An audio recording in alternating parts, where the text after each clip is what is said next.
ഇപ്പോൾ advocate KS. Arunkumar കൂടി ചേരുകയാണ്. CPIM നേതാവ്. അരുൺ, പരാതിയില്ല എന്ന് പറഞ്ഞ് ഇരയാക്കപ്പെട്ട ഒരു സ്ത്രീയെ നിരന്തരം അധിക്ഷേപിച്ച കോൺഗ്രസ് നേതാക്കൾക്കും രാഹുൽ മാങ്കൂട്ടത്തിലിനുമുള്ള മറുപടി കൂടിയാണ് മുഖ്യമന്ത്രിയുടെ മുന്നിലേക്ക് എത്തിയിട്ടുള്ള ഈ പരാതി. പ്രാഥമികമായി എങ്ങനെ പ്രതികരിക്കുന്നു താങ്കൾ? ഈ കേരളത്തിൽ സ്ത്രീകൾക്കെതിരെ നടന്ന അതിക്രമങ്ങളുമായി ബന്ധപ്പെട്ടുകൊണ്ട് ഏതു പരാതി ബഹുമാനപ്പെട്ട മുഖ്യമന്ത്രിയുടെ മുന്നിൽ വന്നിട്ടുണ്ടോ ആ പരാതികളിലെല്ലാം കൃത്യമായിട്ടുള്ള നടപടികൾ സ്വീകരിച്ചിട്ടുണ്ട്. വിമൺ ഇൻ കളക്റ്റീവുമായി ബന്ധപ്പെട്ടുകൊണ്ടും സിനിമാ മേഖലയിലെ പ്രശ്നവുമെല്ലാം നമ്മുടെ മുന്നിലുള്ള ഉദാഹരണമാണ്. ഇപ്പോൾ പല സ്വാധീനത്തിന്റെ ഭാഗമായിട്ട് ഇതിലെ ഇരയാക്കപ്പെട്ട പെൺകുട്ടിയെ നിയമത്തിന്റെ മുന്നിൽ കൊണ്ടുവരാനും പരാതി കൊടുക്കുവാനും ഉള്ള അവസരം നിഷേധിച്ചുകൊണ്ട് പല സമ്മർദ്ദങ്ങളും കോൺഗ്രസ് നേതാക്കന്മാരുടെ ഭാഗത്തു നിന്നും അതുപോലെ തന്നെ ഇതിലെ ശ്രീ രാഹുൽ മാങ്കൂട്ടത്തിന്റെ ഭാഗത്തു നിന്നും എല്ലാം ഉണ്ടായി എന്ന് നമുക്ക് വ്യക്തമാണ്. കാരണം പല നേതാക്കന്മാരുടെയും പ്രസ്താവനകളും കാര്യങ്ങളും എല്ലാം നമ്മൾ കണ്ടതാണ്.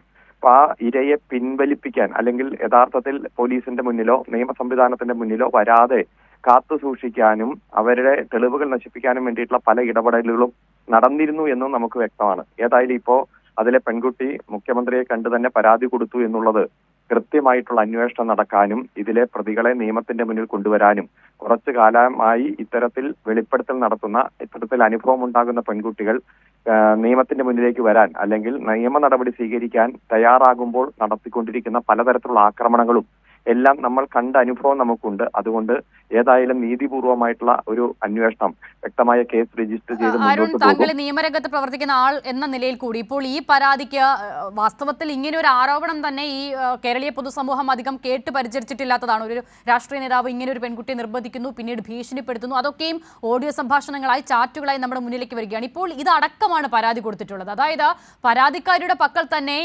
അവരെ ഭീഷണിപ്പെടുത്തിയ, അവരെ നിർബന്ധിച്ച എല്ലാ വിവരങ്ങളുമുണ്ട്.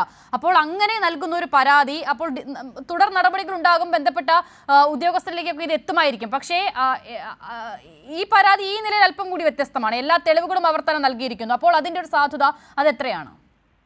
അതെ, എല്ലാ തെളിവുകളുടെ അകമ്പടിയോടുകൂടിയുള്ള പരാതിയാണ് എന്നതുകൊണ്ട് തന്നെ പോലീസിനും സൈബർ വിഭാഗത്തിനുമെല്ലാം അന്വേഷണം വളരെ പെട്ടെന്ന് കാര്യക്ഷമമാക്കുവാനും പ്രതിയെ നിയമത്തിന്റെ മുന്നിൽ കൊണ്ടുവരാനും കഴിയും.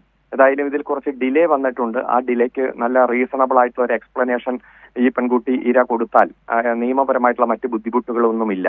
നമുക്കറിയാം എന്തുകൊണ്ടാണ് പരാതി കൊടുക്കാൻ വൈകിയത് എന്നും നമ്മുടെ പൊതുസമൂഹത്തിലുണ്ട്. ഗർഭചിത്രം അടക്കം അതുപോലെ പരാതിയുടെ ഉള്ളടക്കം എല്ലാം നമ്മൾ പല പെൺകുട്ടികളുടെയും ഭാഗത്തുനിന്ന് ഇദ്ദേഹവുമായി ബന്ധപ്പെട്ടുകൊണ്ട് കേട്ടതാണ്. അതുകൊണ്ട് നിയമത്തിന്റെ മുന്നിൽ യാതൊരു തരത്തിലുള്ള ബുദ്ധിമുട്ടുമില്ല. പോലീസ് കേസ് രജിസ്റ്റർ ചെയ്ത് സ്പെഷ്യൽ ടീമിനെ തന്നെ വച്ച് ശക്തമായിട്ടുള്ള അന്വേഷണം പോകും. ഏതായാലും വലിയ തെളിവുകൾ തന്നെയാണ് ഇപ്പോൾ യൂത്ത് കോൺഗ്രസിന്റെ സംസ്ഥാന പ്രസിഡന്റായിരുന്ന പാലക്കാട് MLA-ക്കെതിരെ പുറത്തു വന്നിരിക്കുന്നത്. ഇതിലെ രാഷ്ട്രീയം കൂടി അരുൺ, സ്വാഭാവികമായും ഇത്തരമൊരു വിഷയം ഉയർന്നു വരുമ്പോൾ വലിയ നിലയിലുള്ള ധാർമ്മിക പ്രശ്നമാണ് രാഹുലിന്റെ മുന്നിൽ ആവർത്തിച്ചു വന്നത്. പക്ഷേ വളരെ ആത്മവിശ്വാസത്തോടെ അതിനേക്ക് നിഷേധിക്കുന്ന നിലയിൽ വലിയ പിന്തുണ പൊതുസമൂഹത്തിൽ ഉണ്ടെന്ന് വരുത്തി തീർക്കുന്ന നിലയിലുള്ള ഇടപെടൽ കൂടി രാഹുൽ നടത്തിയിരുന്നു. ഏറ്റവും ഒടുവിൽ ഈ രാജ്യത്തെ നിയമവ്യവസ്ഥയ്ക്ക് വിരുദ്ധമായി ഞാൻ ഒന്നും ചെയ്തിട്ടില്ല എന്ന് അടിവരയിടുന്ന നിലയിൽ ഒരു പ്രതികരണം പോലും ഉണ്ടാകുകയാണ് ഒരു രാഷ്ട്രീയ പ്രവർത്തകനിൽ നിന്നും ജനപ്രതിനിധിയിൽ നിന്നും. അപ്പോൾ ആ നിലയിൽ വലിയ പ്രതിരോധത്തിലാകുന്നുണ്ട് രാഹുൽ, ഒപ്പം തന്നെ സംരക്ഷിച്ച കോൺഗ്രസും. അരുൺ, അതെ, ഇപ്പൊ സോഷ്യൽ മീഡിയയിൽ തന്നെ ഇന്ന് പല അഭിഭാഷകർ വരെ, അതായത് ഡൽഹിയിൽ പ്രാക്ടീസ് ചെയ്യുന്ന അഭിഭാഷകയാണെന്ന് സ്വയം ക്ലെയിം ചെയ്യുന്ന ഒരു അഭിഭാഷക തന്നെ ശ്രീ രാഹുൽ മാങ്കൂട്ടലിന് അനുകൂലമായി ഇരയെ വലിയ രൂപത്തിൽ അപമാനിക്കുന്ന തരത്തിലുള്ള പോസ്റ്റിങ്ങുകളെല്ലാം നടത്തുന്നത് നമ്മൾ കണ്ടു. അപ്പൊ ഏതായാലും വലിയ തരത്തിൽ ഇത്തരത്തിലുള്ള ഒരു സാഹചര്യം ഉണ്ടായാൽ, സ്ത്രീകൾക്കെതിരെ അതിക്രമം ഉണ്ടായാൽ അതിൽ കോൺഗ്രസിന്റെ നിലപാടെന്ത്, കോൺഗ്രസിന്റെ നേതാക്കന്മാർ തന്നെ പ്രതിപട്ടികയിൽ വരുമ്പോൾ കോൺഗ്രസിന്റെ മറ്റു നേതാക്കന്മാരുടെ നിലപാടെന്ത് എന്നതെല്ലാം നമ്മൾ വ്യക്തമായി കണ്ടു.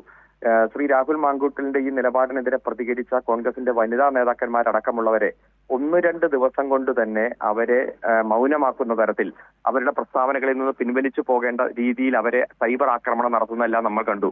ഇത്ര ഗുരുതരമായിട്ടുള്ള ആരോപണം നിലനിൽക്കുമ്പോഴും സോഷ്യൽ മീഡിയയിൽ എനിക്ക് ഇത്ര ലൈക്ക് ഉണ്ട്, ഇത്ര ഷെയർ ഉണ്ട്, അത് മറ്റ് കോൺഗ്രസ് നേതാക്കന്മാരെക്കാൾ കൂടുതലാണ് എന്ന രൂപത്തിലെല്ലാം ചിത്രീകരിച്ചുകൊണ്ട് ചെയ്ത കുറ്റത്തിന്റെ ഗ്രാവിറ്റി കുറയ്ക്കാൻ നടത്തിയ ശ്രമങ്ങൾ നമ്മൾ കണ്ടതാണ്. ഏതായാലും ഈ ഇര തന്നെ വന്ന് മുഖ്യമന്ത്രിയെ കണ്ട് പരാതി തെളിവുകളുടെ അകമ്പടിയോടെ കൊടുക്കുമ്പോൾ ഇത്തരത്തിലുള്ള പ്രത്യാക്രമണങ്ങൾക്കോ നുണപ്രചരണങ്ങൾക്കോ വ്യാജ പ്രചരണങ്ങൾക്കോ ഒന്നും ഇനി സ്ഥാനമുണ്ടാവില്ല. നിയമത്തിന്റെ വഴിക്ക് പോകും. ഈ ഗവൺമെന്റ് അത്തരത്തിൽ സ്ത്രീകൾക്കെതിരായിട്ടുള്ള അതിക്രമത്തിനെതിരെ അതിശക്തമായിട്ടുള്ള നിലപാടാണ് അടുത്ത കാലത്ത് എല്ലാം സ്വീകരിച്ചിരിക്കുന്നത്. അതുകൊണ്ട് ഈ കുട്ടിക്ക് നീതി കിട്ടും, പെൺകുട്ടികൾക്ക് നീതി കിട്ടും എന്നതിൽ യാതൊരു സംശയവും വേണ്ട. ശരി, വളരെ നന്ദി അഡ്വക്കേറ്റ് കെ.എസ്. അരുൺകുമാർ ഈ ഘട്ടത്തിൽ പ്രതികരിച്ചതിന്.